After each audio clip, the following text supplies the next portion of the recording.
반도체 소자 14번째 강의를 시작하겠습니다. 우리가 지난 시간에 charge neutrality, 그 다음에 compensation 이런 개념을 배웠어요. 포화성 이퀘이션 라플라시안 V는 마이너스 입실론분의 rho 1D로 우리가 축소해서 얘기하면 dx 스퀘어 d 스퀘어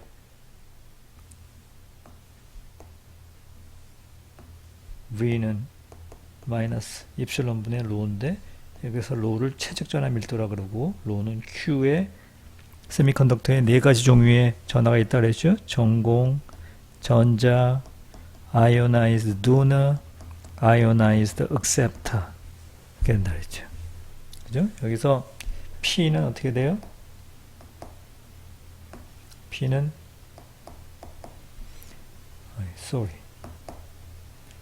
여기서 N은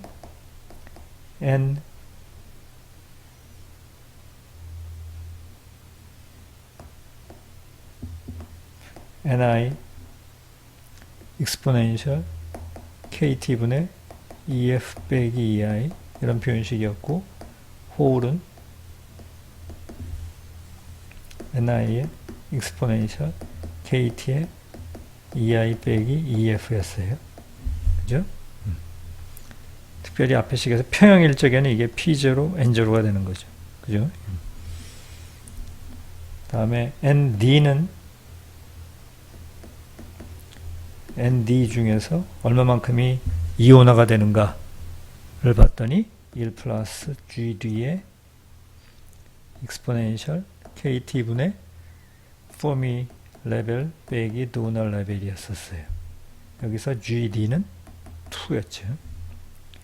또 억셉터 이온의 이온화 정도는 Na 1 플러스 GA의 exponential KT의 EF 빼기 EF 였어요. 그죠? 그래서 여기서 GA는 4 이렇게 됐었죠. 그죠? 그래서 이걸 여기다 대입을 하면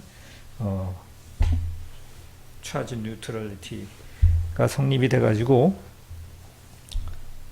중성 영역에서는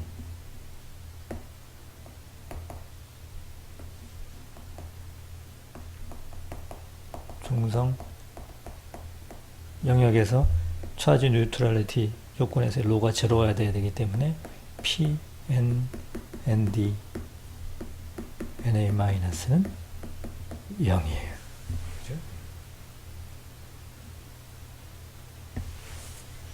그렇습니까? 그러면 여러분 교과서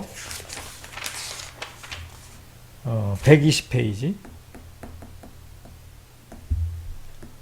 3.4절에 들어가겠습니다. 거의 3장의 마지막 부분이 되겠습니다.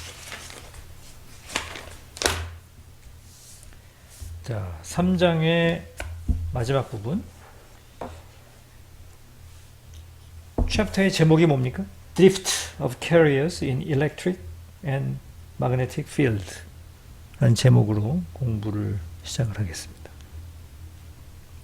세미컨덕터 내에서 전류가 흐르려면 전기를 띠고 있는 입자가 움직여야 되는데 여기서 전기를 띠고 있는 입자는 뭐예요? 전자와 전공이죠. 얘들 캐리어라고 부르기도 해요. 그래서 이 전기를 띠고 있는 입자, 전자와 전공이 움직여야 되는데 움직일 수 있는 메커니즘에는 크게 두 가지가 있습니다. 그러니까 전류의 메커니즘에는 세미컨덕터 내에서 전류가 흐르게 되는 메커니즘에는 두 가지가 있는데 하나는 드리프트 메커니즘이고 또 하나는 디퓨전입니다.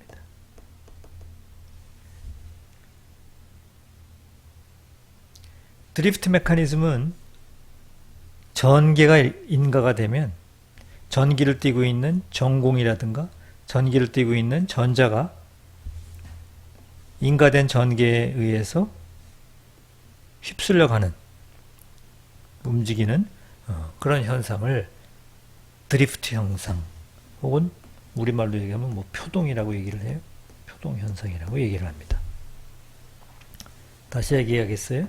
외부에서 전기를 인가에 쓸 적에 이 전기에 따라서 모바일한 움직일 수 있는 전하들이 휩쓸려서 움직이는 메커니즘을 드리프트 메커니즘이라 그러고, 디퓨전 메커니즘은 A라는 장소와 B라는 장소에 움직일 수 있는 전하의 농도차가 있어요. A라는 지점엔 전하가 이렇게 많고 B라는 지점엔 전하가 요거밖에 없어요. 그러면 여기와 여기 이 점과 이 점 사이에 캐리어의 농도 차이가 생깁니다. 자, 그죠? 네. 그레디언트라 그러죠. 그레디언트가 존재를 해요. 그래가지고 농도 차에 의해서 농도가 많은 쪽에서 농도가 적은 쪽으로 이동을 하죠. 그죠? 농도가 많은 쪽에서 농도가 적은 쪽으로 자발적으로 캐리어가 움직이는 현상을 디퓨전, 확산이라고 얘기를 합니다. 그래서 3.4절에서 우선 드리프트 메커니즘에 대해서 공부를 하겠습니다. 그죠? 실리콘 내에서, 실리콘 다이아몬드 레티스 내에서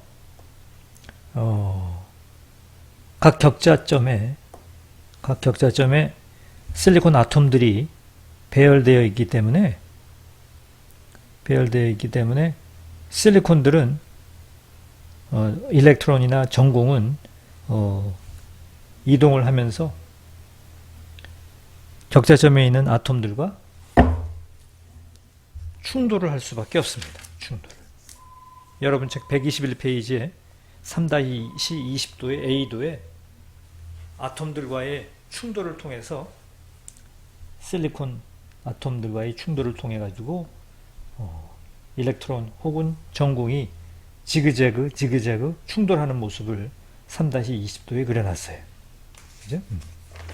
그렇지만 일반적으로 평균적으로 볼 적에 에버리지를 했을 적에 이러한 일렉트론이 평균적으로 진행하는 속도 v 이라고 그럴까요? 속도 v의 평균값은 전자의 질량에 반비례할 것이고, 그죠? 질량에 반비례할 것이고, 걸어준 전개의 크기에 비례할 것이고, 그죠? 그죠? 그러니까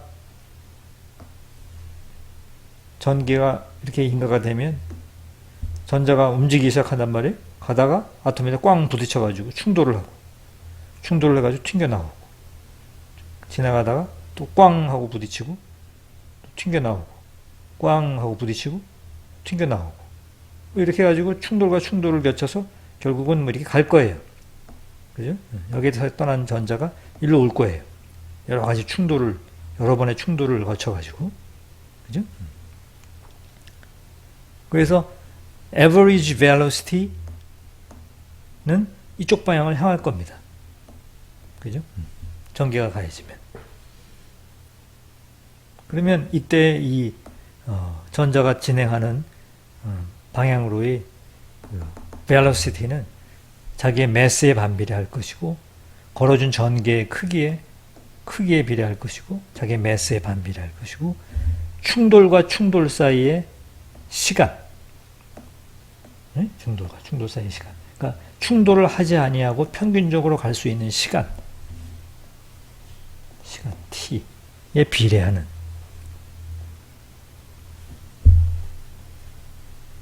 여기서 t가 뭐예요? t가 컬리전, 충돌과 다음번 충돌, 컬리전 사이의 시간. 이 시간이 길면 길수록 충돌을 덜 한다는 얘기니까 벨로시티가 커지겠죠. 속도가. 표동 속도가, 드리프트 벨로시티가 커지겠죠. 그렇죠? 그래서 우리가 요 놈을 뭐라고 불러요? 얘네들을 mobility라고 부릅니다. mobility. 일렉트론의 mobility라고 불러요. 그래서 V는 mu 이렇게 씁니다. velocity. 벡터로 표시하는.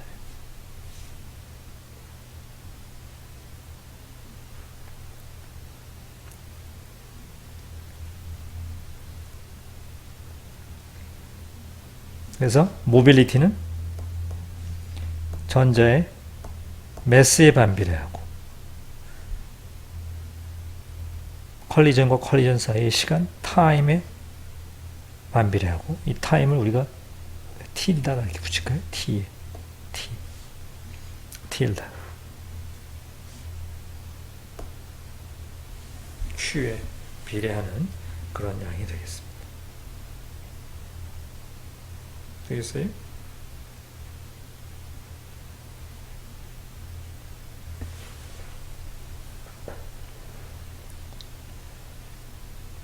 얘를 뭐라 부른다고요? 얘를 일렉트론의 모빌리티라고 불러요. 모빌리티의 단위는 뭡니까? 모빌리티의 단위는 센티미터 스퀘어 퍼 볼트 세컨드죠.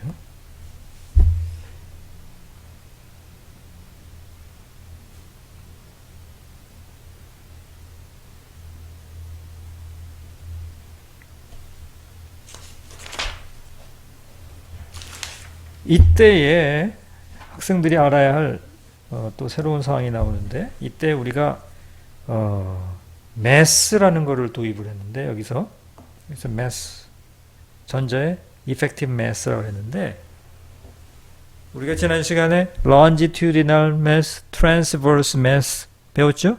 그래서 longitudinal mass랑 transverse mass로부터 density of states effective mass라는 걸 정의를 했었어요. 그 density of states effective mass mn star라는 거는 density of states를 계산할 때 쓰는 mass이기 때문에 density of states effective mass라 그래요. 지금과 같이 전자가 이렇게 움직이는 현상, 실제 거동, 움직이는 현상을 우리가 describe 할 적에는 그 density of states effective mass를 사용하면 안 되고, 지금 선생님이 설명하는 conductive effective mass라는 걸 써야 돼요. 얘를 뭐라고 부른다고요? conductive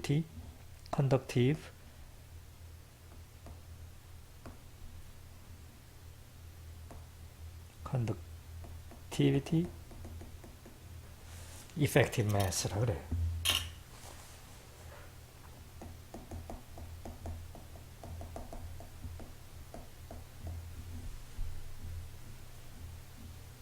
그래서 어떻게 정의를 하는가 하면, 이때 이 conductivity effective mass는 우리가 봤던 transverse mass와 longitudinal mass의 그냥 산술 평균을 씁니다. 산술 평균. 그래서 무슨 말인가면 mn effective mass는 그냥 산술 평균을 써요. 는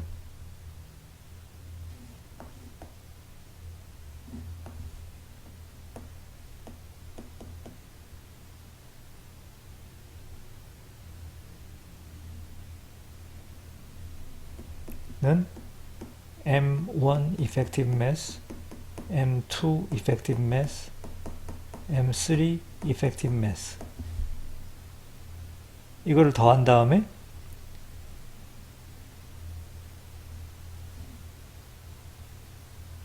여기다가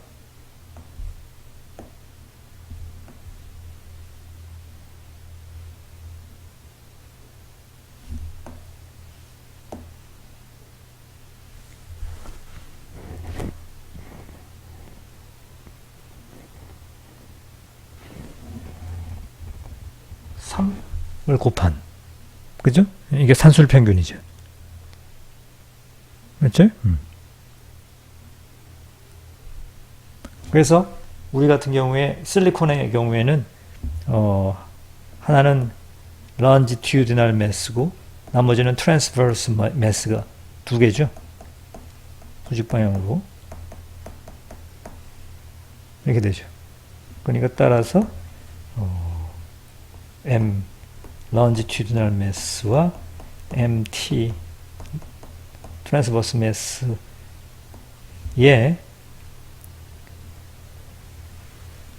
어떻게 되나요?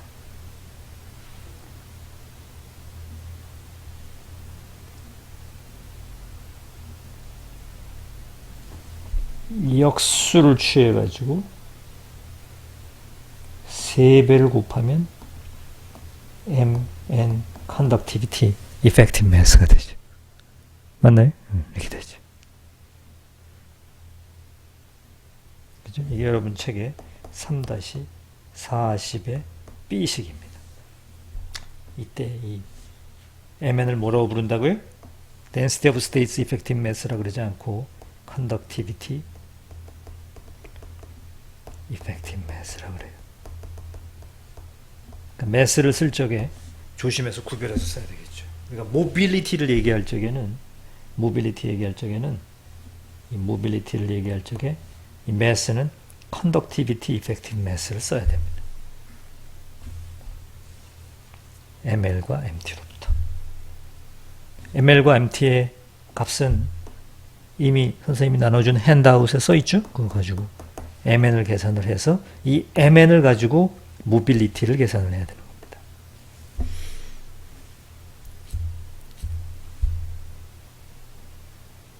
알겠죠? density of states effective mass를 쓰면 안 됩니다. 단순히 conductivity effective mass는 산술 평균이에요. 산술 평균.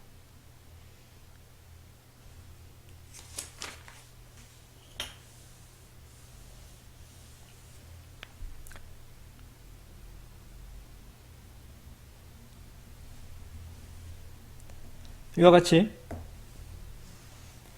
외부에서 전개가 이렇게 인가가 돼요. 전개가 인가가 됐을 적에 전기를 띠고 있는 입자, 가령 전공 혹은 전자가 뭐 전공 같으면은 어느 쪽으로 힘을 받겠어요?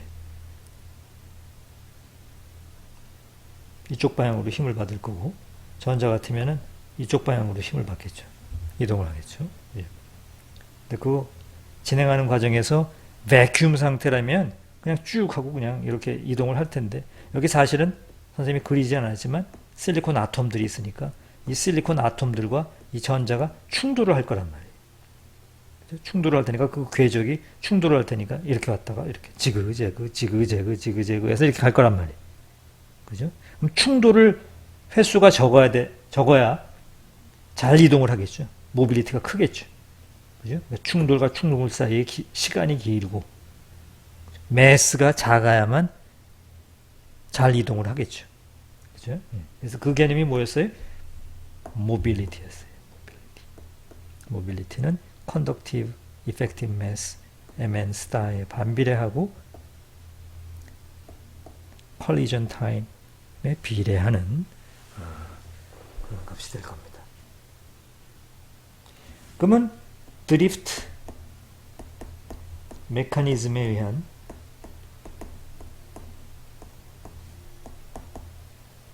의한 전류 성분 J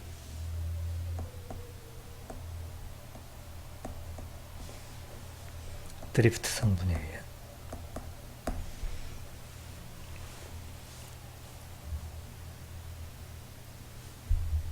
얘를 우리가 전자기학에서 컨덕티비티 시그마 일렉트릭 필드 이렇게 썼죠.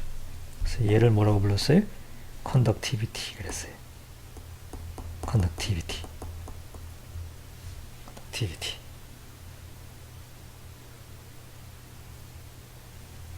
시그마 그랬죠. 그러면 얘는 Q 곱하기 모빌리티에 비례하고, 전류가 많이 흐르려면 뭐가 많아야 돼요? 전자의 개수가 많아야 되겠죠. 걸어준 전기의 세기가 커야 되겠죠. 이런 식으로 표현해야 됩니다.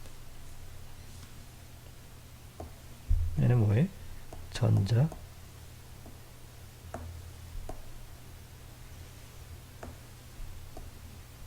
전자의 농도가 많으면 많을수록 전류가 많이 흐를 테고, 또 모빌리티, 전자의 모빌리티죠. 이동도가 좋아야만 전류가 많이 흐르겠죠. 그래서 전자의 이동도를 우리가 첨자를 붙여가지고 μn 이렇게 씁니다. μn. 따라서 우리는 뭐라고 쓸 수 있어요? 시그마는 Q μn n이라고 쓸 수 있어요. 전자의 컨덕티비티라고 해서 첨자 n을 붙입니다. 전자의 컨덕티비티. 시그마는 Q μn n이. 마찬가지로 이런 개념을 전공에 대해 확장을 하게 되면은 전자의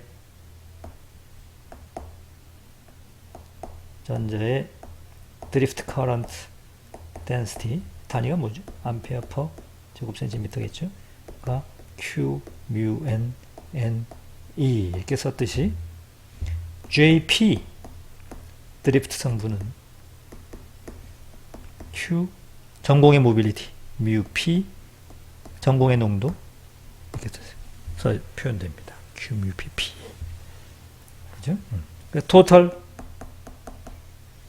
드리프트 커런트는 J 드리프트에 의한 전류 성분은 JP 드리프트 성분에다가 JN 드리프트 성분을 합친 거니까 Q μP P 더하기 μN N 이렇게 쓸 수가 있습니다.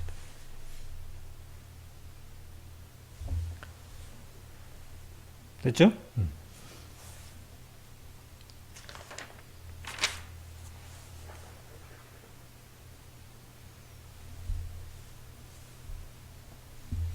여러분 책 125페이지의 내용입니다. 125페이지 드리프트 3.4.2절 드리프트 앤 레지스턴스. 이런 막대가 있어요. 이런 세미컨덕터 바가 있다고 생각해 보세요. 막대가. 여기 막대에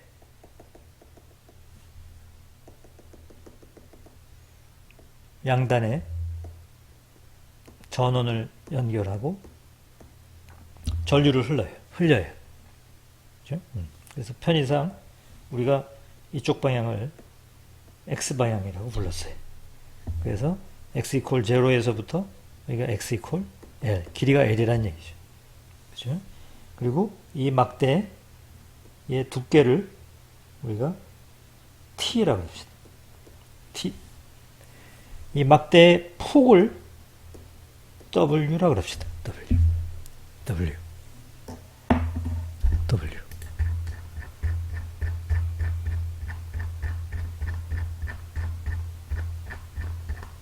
됐어요? 그러면 이 전원을 연결하면 전류가 흐르겠죠? 전류가 흐를 거예요.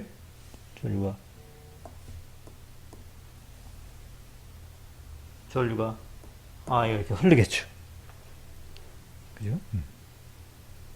그러면 이때 걸어준 전압을 전류로 나누면 뭐가 나와요? 레지스턴스라는 게 나오겠죠. 레지스턴스는 걸어준 전압이라 그러면은 V를 I로 나누면 되는 거죠. 그죠? 그러면 이때 저항은 이 막대에 이 세미컨덕터 바, 내가 선생님이 이걸 세미컨덕터 바라고 했어요. 세미컨덕터 바, 막대라고 불렀어요. 바에 어떻게 돼요? 단면적에 반비례하고, 단면적은 W 곱하기 T죠. W 곱하기 T. 기럭지, 길이에 비례하죠. 길이. 그리고 resistivity, low에 비례해요. 그래서 우리가 얘를 low를 갖다가 우리가 resistivity 그러죠. 비저항 그러네. 비저항, 레지스티비티, 레지스티비티.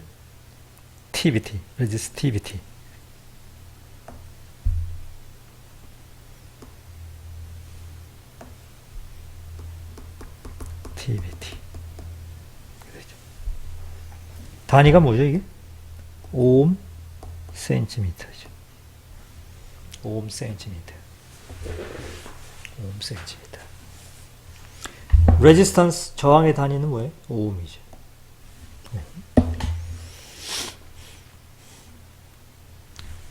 레지스티비티 로의 역수를 뭐라고 불러요? 로의 역수. 레지스티비티의 역수를 얘를 컨덕티비티 시그마라 그러는 거죠. 얘를 컨덕티비티라고 그러죠. 단위는 뭐예요? 오음의 역수니까 모 센티미터의 역수. 그렇죠? 여기 선생님이 써놓은 이 컨덕티비티가 조금 전에 본 이 컨덕티비티죠. 그래서 이 식을 쓸 적에 어떤 사람은 얘를 뭐라고 불러요? 예. 어떤 사람들은 글 쓸 적에 이거를 이퀄 시그마 E 이렇게 써버리죠. 그러면 이게 뭐예요? 요거 전체를 뭐로 놓은 거예요? 요거를 컨덕티비티 시그마 이렇게 쓴 거죠. 컨덕티비티 시그마. 이 컨덕티비티가 바로 지금 얘기한 이 컨덕티비티입니다. 컨덕티비티. 됐어요? 컨덕티비티의 단위는 오음의 역수인 모라 그러죠. 모.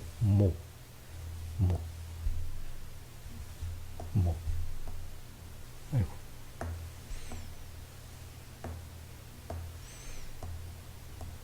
모라 그러죠. 얘는 오음이라 그러고. 거꾸로.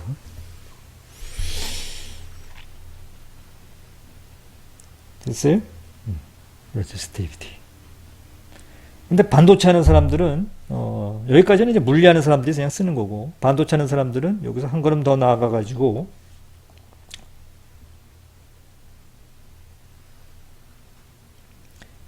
L over W에 이 T 단위 두께의 바의 레지스티비티를 로 스퀘어 면저항이라 그럽니다. 면저항. 얘를 뭐라고 부른다고요? 면저항. sheet resistance라고 그래요.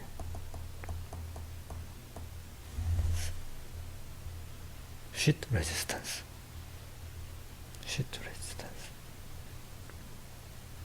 일반적으로 반도체에서는 저항을 실현할 적에 어떻게 realize를 하는가 하면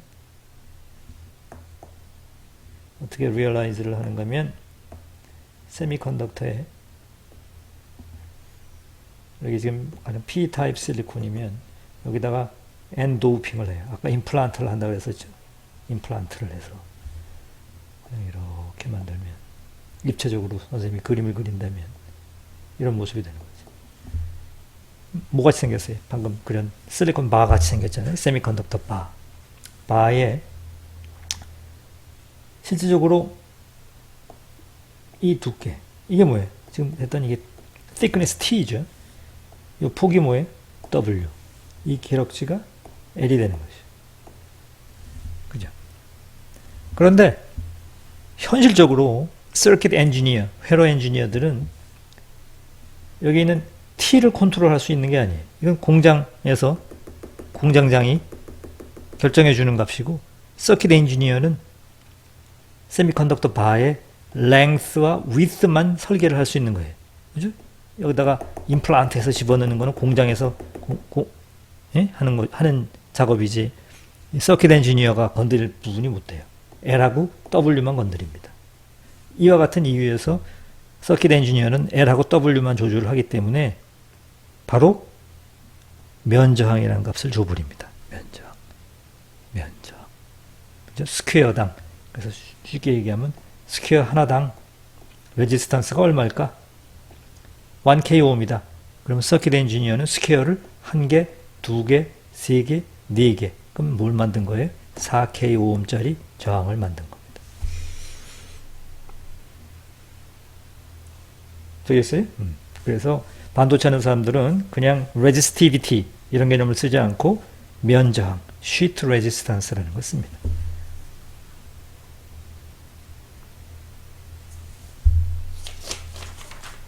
됐어요?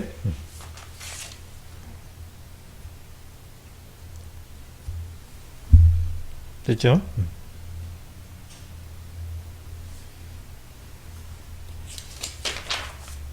다음 126페이지입니다. 여러분 책 126페이지 모빌리티에 대한 얘기입니다. 모빌리티에 대한 이야기는 굉장히 할 얘기가 많아요. 모빌리티에 관한 교과서도 수십 권이 될 겁니다. 할 얘기가 많은데 우리 책에서는 지금 학부학생들을 상대로 간단하게 주요한 부분만을 이야기를 합니다. 모빌리티. 어렵게 생각하지 말고 모빌리티? 이게 뭐예요? 전자가 얼마나 잘 움직일 수 있느냐? 꿈지럭꿈지럭 거리지 않고 얼마나 민첩하게 전자가 잘 움직일 수 있을까? 하는 얘기죠. 그래서 아까 봤듯이 전자가 꿈지럭꿈지럭 거리지 않고 잘 움직여줘야만 전기를 인가했을 적에 모빌리티가 좋아야만 전류가 많이 흐르죠. 민첩성이 좋아야만. 캐리어의 개수가 많아야 전류가 많이 흐르죠. 그죠? 민첩성, 일렉트론 모빌리티. 얼마나 모바일하냐, 얼마나 잘 움직이냐, 얼마나 이동도가 좋으냐, 그런 얘기죠. 모빌리티. 그럼 이 전자의 이동도를 결정하는 피지컬 메커니즘, 여러 가지 원인이 이 모빌리티를 결정을 할 텐데, 수학적인 모델링으로 어떤 그 모빌리티를, 전자의 모빌리티를 결정하는 메커니즘은 여러 개가 다 종합적으로 기여를 해가지고 모빌리티를 결정할 거예요. 그 전자의 모빌리티는 이런 메커니즘, 1번 메커니즘에 의한 모빌리티, 2번 메커니즘에 의한 모빌리티의 영향, 3번 모빌리티, 3번 메커니즘, 4번 메커니즘, 여러 가지의 메커니즘에 의한 기여 성분들이 복합적으로 작용이 돼가지고 어떤 일렉트론의 모빌리티를 결정을 하게 됩니다. 되겠어요? 그 중에서 가장 메이저한 메커니즘이 책에 나와 있는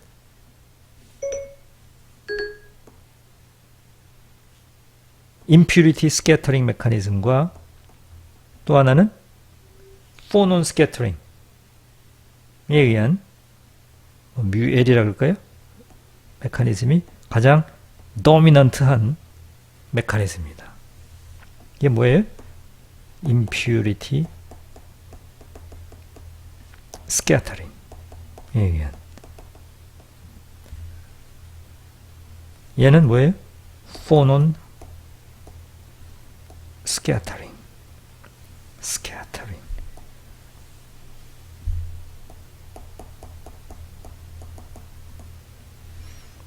이걸 혹은 lattice scattering 이렇게 얘기하는 사람도 있어요. lattice scattering. 뭔가면 여기 lattice scattering이라는 건 뭔가면 여러분이 알고 있는 그 다이아몬드 lattice에 지금 격자점과 격자점 사이사이를 이온화된 전자가 다니면서 전기의 전도에 기여를 하고 있는 건데, 단일적에 그 격자점에 있는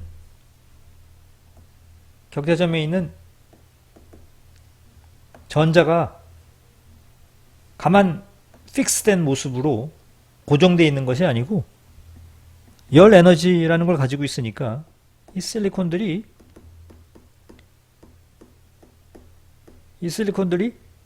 뭘 해요? 얘들이 바이브레이션을 한다는 얘기예요. 진동을 해요. 왜? 주어진 온도 T에서 얘는 어떤 특정한 양의 열 에너지를 가지고 있기 때문에 이 실리콘이 격자점에 박혀서 그냥 가만히 있는 것이 아니라 얘네들이 진동을 해요. 바이브레이션을 해요. 레티스 바이브레이션을 한다는 얘기죠.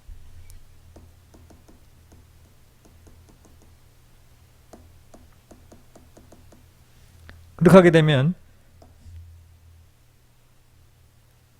격자점과 격자점에 놓여있는 실리콘 사이사이를 움직이는 이 일렉트론은 이 실리콘과 충돌을 하게 되겠죠. 그래서 이 레티스 바이브레이션에 의한 모빌리티의 저하의 효과를 포논 스캐터링, 레티스 스캐터링에 의한 모빌리티의 결정이라고 합니다. 그죠? 이게 첫 번째 메커니즘 포논 스캐터링에 대한 얘기입니다. 레티스와의 충돌. 그죠? 두 번째는 뭔가면 전자가 이렇게 이동을 하는데 실리콘 격자에 중간중간에 뭐가 박혀 있어요? 지금 이 실리콘 대신에 불순물들이 박혀 있단 말이에요. 비소 이런 게 박혀 있어요. 그러면 이 모바일 하고 있는 움직이고 있는 전자가 실리콘들이 주는 전개의 세기를 느끼면서 이동을 하다가 갑자기 비소가 탁 나타나면 비소가 영향을 주는 전개의 세기가 형태가 다를 거란 말이에요. 그죠? 원자 번호가 다르니까 만들어주는 영향을 입히는 전개의 세기가 달라요. 이 진행하던 전자가 이 비소를 만나게 되면 뭐 움찔하겠죠. 소위. 그래서 모빌리티의 변화가 생겨요. 영향을 줘요. 이러한 메커니즘에 의한 모빌리티의 영향을 impurity scattering이라고 그래요. impurity scattering.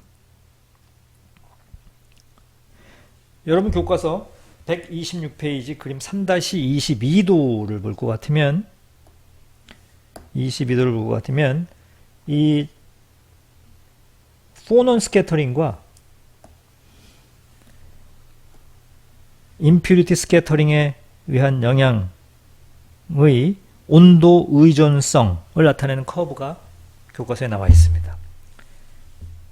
이 축이 템퍼러처 축이에요. 온도 T 스케일. 여기가 모빌리티예요. 과학자들이 실험을 했는데 만약에 모빌리티가 레티스 스캐터링에 의한 영향이 도미넌트한 영향일 경우에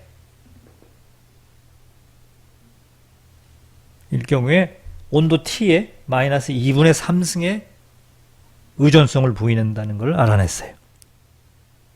또 만약에 impurity scattering에 의해서 모빌리티가 주로 결정이 되면 temperature dependence가 2분의 3승의 의존성을 보인다는 걸 알았습니다. 그죠? 그래서 여러분이 만약에 실험을 했어요. 이런 실험을 전압을 인가하고 전류를 측정을 해요.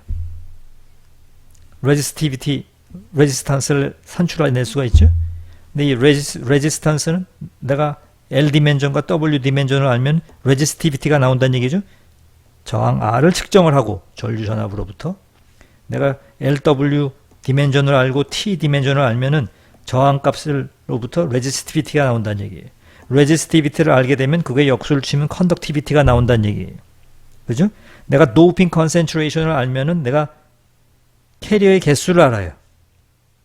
그럼 결과적으로 뭐가 나와요? 모빌리티가 나온다는 얘기예요. 그죠? 그래서 이 모빌리티를 측정할 수가 있어요. 이 실험을 통해서. 이 실험을 하는데 300도 K에서 했다가 250도 K에서 실험을 했다가 이 실험을 온도를 바꿔가면서 쭉 실험을 할 수 있어요. 그죠? 선생님 이게 다 이해됩니까? 이 실험을 주변 온도를 바꿔가면서 측정을 할 수 있어요. 그래가지고 모빌리티를 플러스를 했더니 온도 T에 대해서 템퍼러처의 디펜던스가 이런 식의 디펜던스를 보이더라. 그러면 이 샘플은 impurity 스캐터링에 의한 영향을 가장 심하게 받는 그런 샘플이죠. 모빌리티의 주된 도미넌트한 메커니즘이 임퓨리티 스캐터링이라는 걸 의미하는 거죠. 템퍼러처의 디펜던스가 이런 커브를 그리고 있더라. 레티스 스캐터링이 가장 도미넌트하다는 것을 암시하는 겁니다. 알겠어요? 여러분 책 127페이지 그림 3-23도를 보세요. 여러분 책 교과서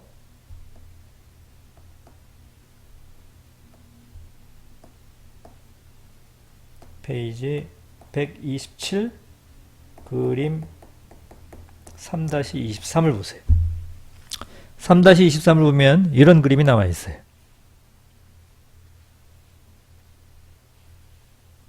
이 커브가 나와 있습니다.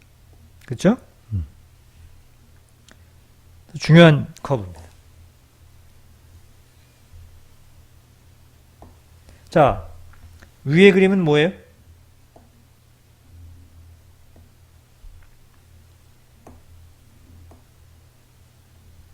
위의 그림은 이거는 실리콘에 대한 그림이에요. 밑에 그림은 뭐예요? 지오메늄에 대한 그림이에요. 얘는 뭡니까? 갈륨 아르세나이드에 대한 그림이에요. 하나씩 보도록 합시다. 자, 그 다음에 이 횡축. 횡축은 뭐예요? 횡축은 도핑 컨센트레이션이에요. 여기 뭐예요? 내가 10의 14승으로 도핑을 한 경우, 여기는 10의 19승으로 도핑한 경우예요. 이때 이 축은 뭐예요? 모빌리티예요. 모빌리티. 이 그림을 볼 것 같으면 도핑을 많이 하면 많이 할수록 다 모빌리티가 나빠져요. 전부. 예외 없이. 그죠? 왜 그럴까요? 임퓨리티 스캐터링 때문에 그런 거예요. 실리콘의 경우에 도핑을 적게 하면 보통 어느 정도 나와요? 한 1000 정도 나옵니다. 1000. 일렉트론 모빌리티가. 전공의 모빌리티는 좀 나빠지죠? 나빠져요. 갈륨 아르세나이드는 훨씬 더 좋아요. 한 8000 정도 나옵니다. 전반적으로 커브를 볼 적에 전자의 모빌리티가 전공의 모빌리티보다 항상 좋죠? 도핑을 많이 하면 많이 할수록 모빌리티는 다 나빠집니다. 왜 그래? 임퓨리티 스캐터링 때문에 그런 거죠. 그죠? 여기까지입니다. 우리가 모빌리티는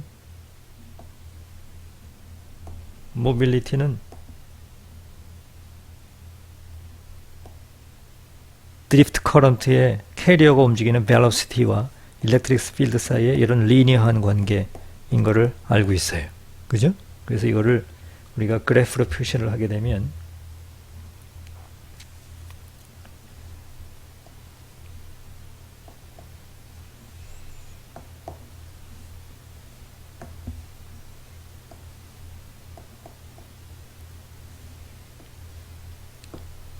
걸어준 전기에 대해서 드리프트 벨로시티를 그림으로 그리게 되면은 드리프트 벨로시티가 아까 뮤 2의 관계가 있죠? 뮤 2에 리니어한 관계가 있고 그때 비례 상수가 기울기가 모빌리티죠. 모빌리티. 그래서 커브가 리니어하게 증가를 해요. 근데 전기의 세기를 계속 증가시켜주면 이 늘어난 전기의 세기에 지속적으로 드리프트 벨로시티가 증가하지 못하고 얘가 포화가 됩니다. 포화가 돼요. 그래서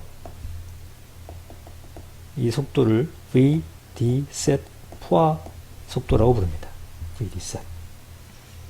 그리고 포화가 되기 시작하는 이 점을 E 크리티컬이라 그래요. EC 크리티컬 임계전압이라 그러는 거죠. 그래서 걸어준 전기의 세기가 임계전압 이상이 되면 드리프트 벨로시티는 계속적으로 지속적으로 리니어하게 증가하지 못하고 포화가 됩니다.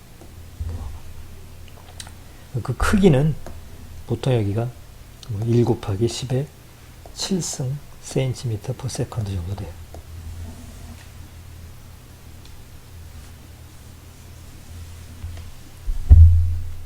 됐어요? 그때 이 기울기가 모빌리티가 되는 거죠. 됐죠? 마지막으로 오늘 공부할 토픽으로서 홀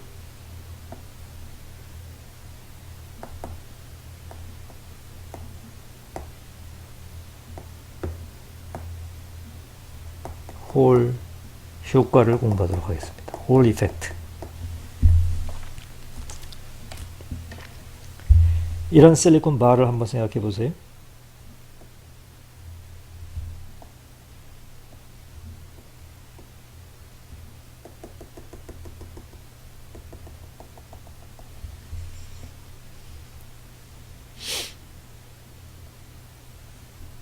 이 점과 이 끝점 사이에 전개를 인가했어요.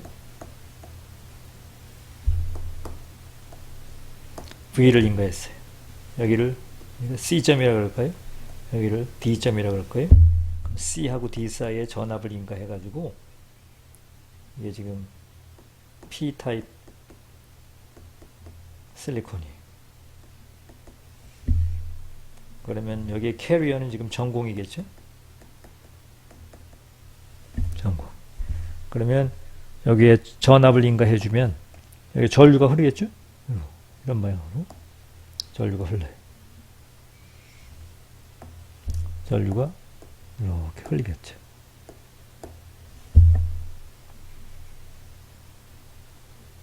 이런 방향으로 전류가 흐를 거예요.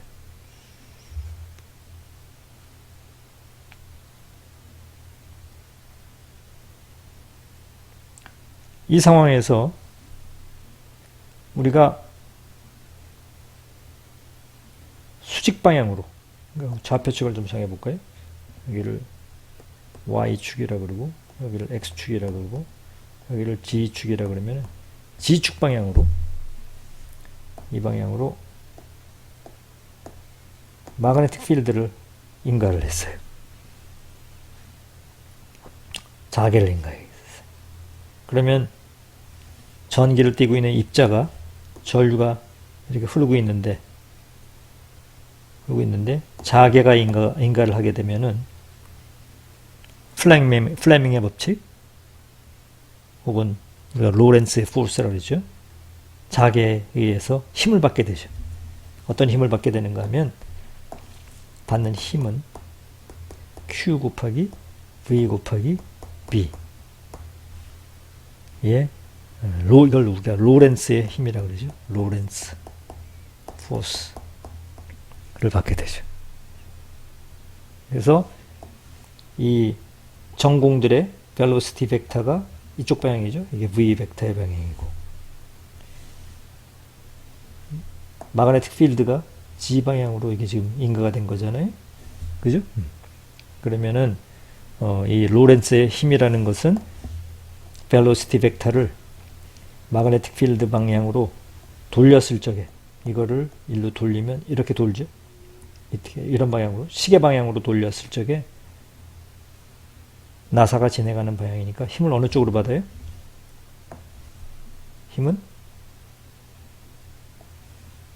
이쪽 방향으로 힘을 받게 되죠. 힘 F를 받게 돼요. 맞나요?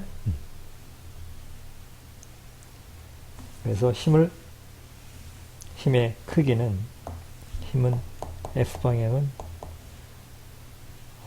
지금 Q 곱하기 V가 이쪽 방향을 하고 있으니까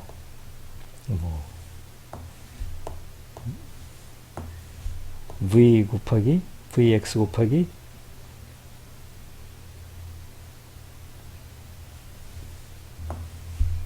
마그네틱 필드의 크기가 BG가 될 것이고 방향은 어느 쪽 방향이에요? 이쪽 방향을 받고 있으니까 Y 벡터 마이너스 방향을 바꾸는 것이죠. 그죠? 네, 저게 힘의 방향이죠. 그렇게 되면 결과적으로 여기에 전공들이 이쪽 면에 힘을 받게 되니까 흘리면서 전류를 흘리면서 힘을 받게 되니까 이게 이쪽에 쌓이게 되겠죠. 이 전공들이 이쪽 면을 우리가 A면이라고 그래. 여기를 A라 그러고 여기 면을 B라 그러면 이 A면에 이 전공들이 쌓이게 되죠. 힘을 받으니까 이쪽에 몰리게 되죠. 몰려가지고 여기 쌓이게 돼요. 그러면 이쪽 A면에 전공들이 쌓이고 쌓이게 되면 상대적으로 B 이쪽 면에 비해서 이쪽 면에 전공이 쌓이게 되니까 여기 양의 전하가 쌓이니까 A면과 B면 사이에 전위가 생기게 되겠죠. 전위가. 그죠? 전위가 생겨요. 그렇죠? 전위가 생겨요. 얼마만큼 크기의 전위가 생겨요? Q 얼마만큼의 전위가 생기는가 하면 QVB equal QE A하고 B 사이에 이런 관계가 되도록 전위가 생기게 되겠죠. 그 전위의 크기는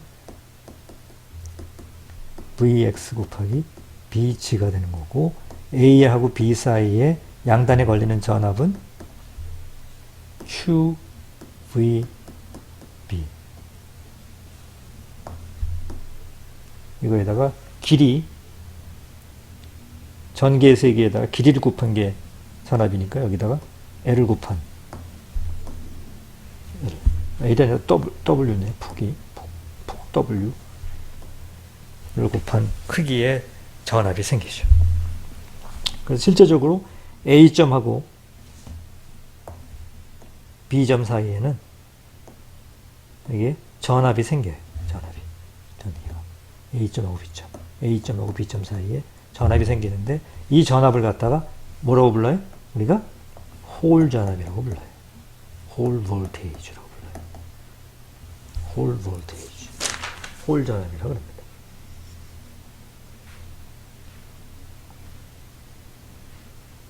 그죠? 홀 전압이라고 불러요. 측정이 되는 전압이죠. 측정.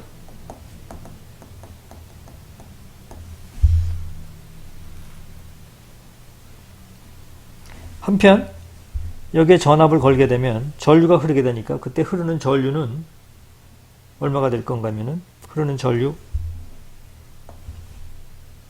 J는 시그마 곱하기 2예요. 2는 어디하고 어디 사이? C하고 D 사이.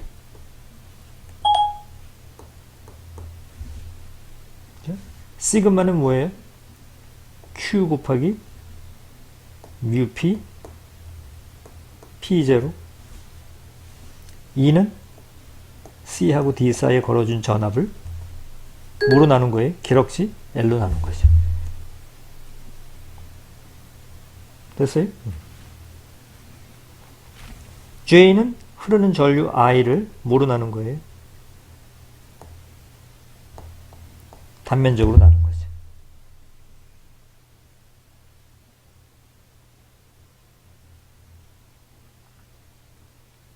그게 되죠? 이걸 다시 쓰게 되면 흐르는 전류 이 흐르는 전류는 로우 곱하기 velocity죠. velocity. 근데 이 로우는 뭐예요? 최적 전압 밀도. 이거는 Q 곱하기 뮤 P 곱하기 P0죠.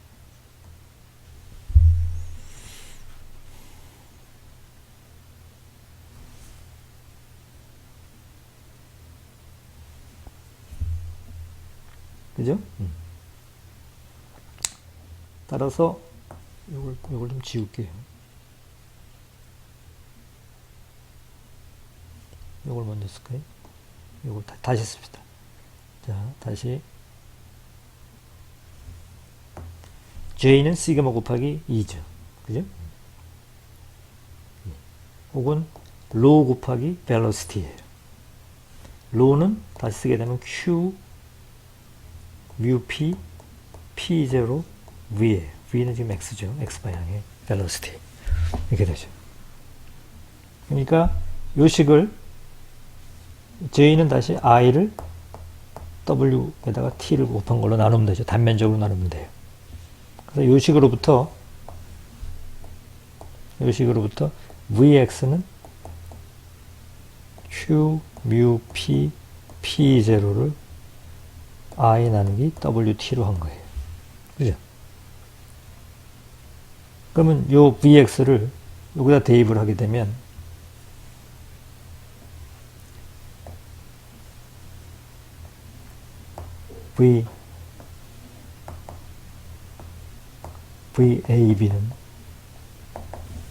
VAB는 Q mu P분의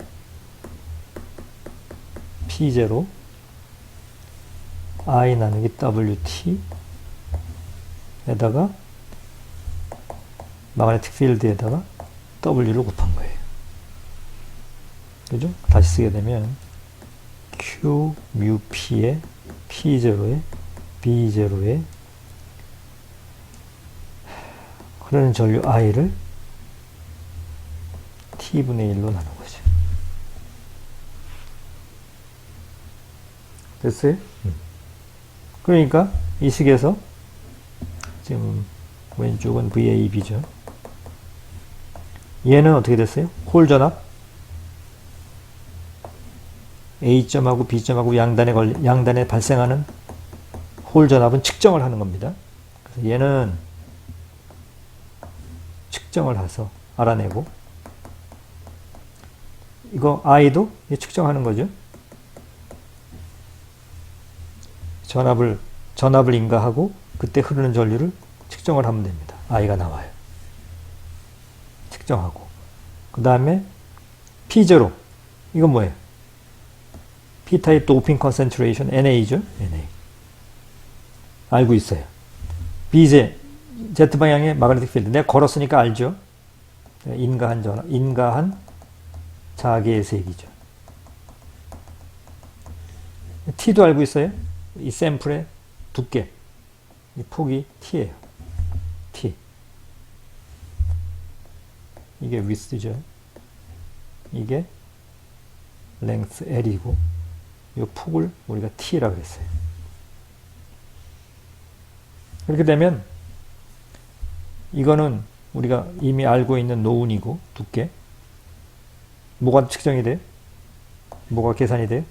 모빌리티가 calculated가 되는 거죠. 모빌리티가 나온다는 얘기죠. 모빌리티. 알겠어요? 그러니까 홀 메저먼트로부터 이 세미컨덕터에 전압을 인가해 가지고 전류를 흘리고 있어요. 커런트를 측정을 해요. 도핑 컨센트레이션 알고 있어요. 두께도 알고 있어요. 이런 실험을 하고 있다가 마그네틱 필드를 걸었어요. 그러면 A하고 B 사이에 전압이 발생이 돼요. 그 전압을 측정을 했습니다. 그 전압을 홀 전압이라 그래요. 그러면 홀 전압이 측정이 되고 커런트가 측정이 되고 내가 걸어준 마그네틱 필드를 알고 그러고 나면 뭐가 계산이 돼요? 아, 모빌리티가 산출이 되는 겁니다. 그죠? 두 번째로 만약에 이 샘플이 P-타입 샘플이 아니고 N-타입 샘플이다.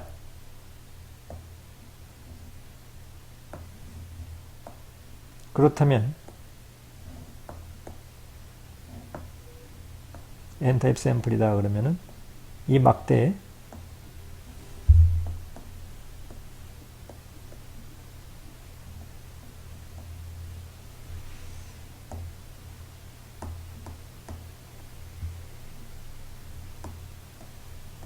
이렇게 해서 전압을 인가해가지고 전류를 흘리고 있었잖아요. 근데 얘가 P타입이 아니고 N타입이에요. N타입 실리콘이라고 칩시다. 그럼 캐리어가 음의 전기를 띠고 있는 전자죠. 전자. 받는 로렌츠의 힘은 Q 역시 V 곱하기 B인데 이게 전자니까 이번에는 마이너스를 붙여야 되죠. 전자는 마이너스 전기 띠고 있으니까 마이너스 QVB예요. 그죠? 이 전자의 이동 방향은 뭘까요? 전자는 이게 벨로시티의 방향이죠. 이게 벨로시티의 방향이에요. 맞죠? 마이너스 전기는 이쪽 방향으로 이동해서 전류가 이렇게 흐르는 거죠. 그 다음에 마그네틱 필드를 내가 이렇게 걸었어요. 이게 지금 걸어준 마그네틱 필드의 방향이에요. 같은 마그네틱 필드를 걸었어요. 단지 샘플만 N타입이에요. 그럼 벨로시티 방향이 이거고 마그네틱 필드의 방향이 이거니까 V를 B로 돌리면은 나사가 이쪽 방향으로 진행을 하죠.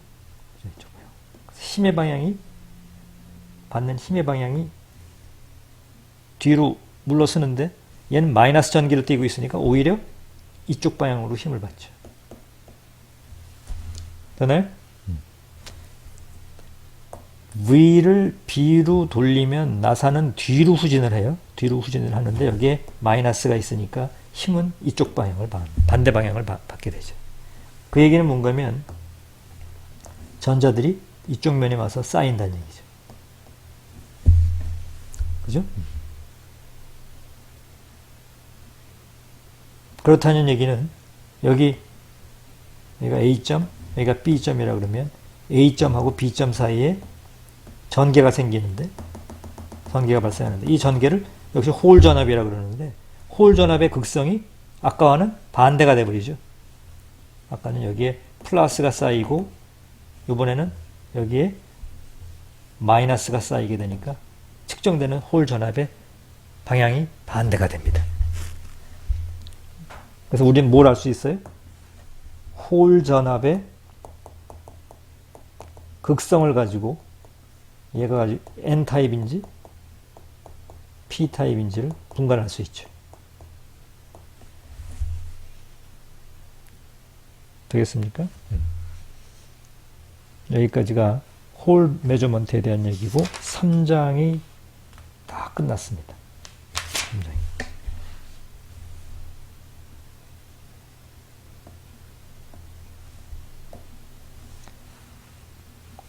마지막 131페이지. 여러분 책 132페이지, 131페이지를 보세요.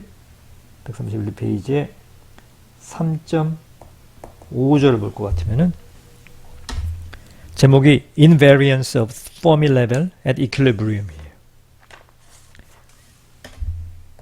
Thermal Equilibrium에서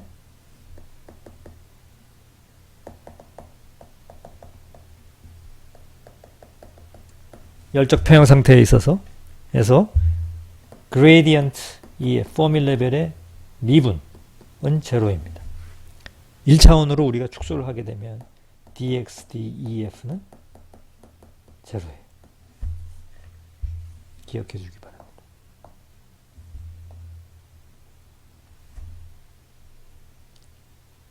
Thermal Equilibrium이라 함은 우리가 세미컨덕터에 에너지를 공급해 주지도 않고 에너지를 뺏어가지도 않고 주어진 온도 T에서 그대로 둔 상태를 열적 평형 상태라고 합니다.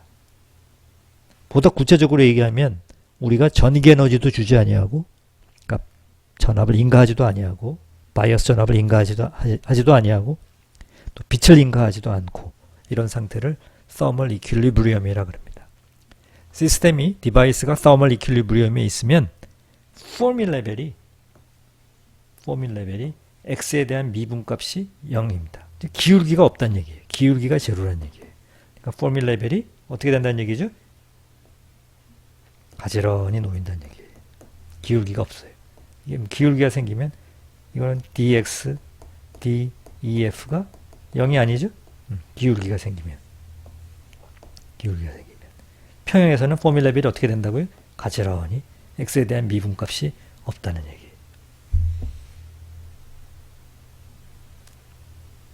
Thermal Equilibrium에서는 Fermi 레벨의 그레디언트가 항상 0이 됩니다.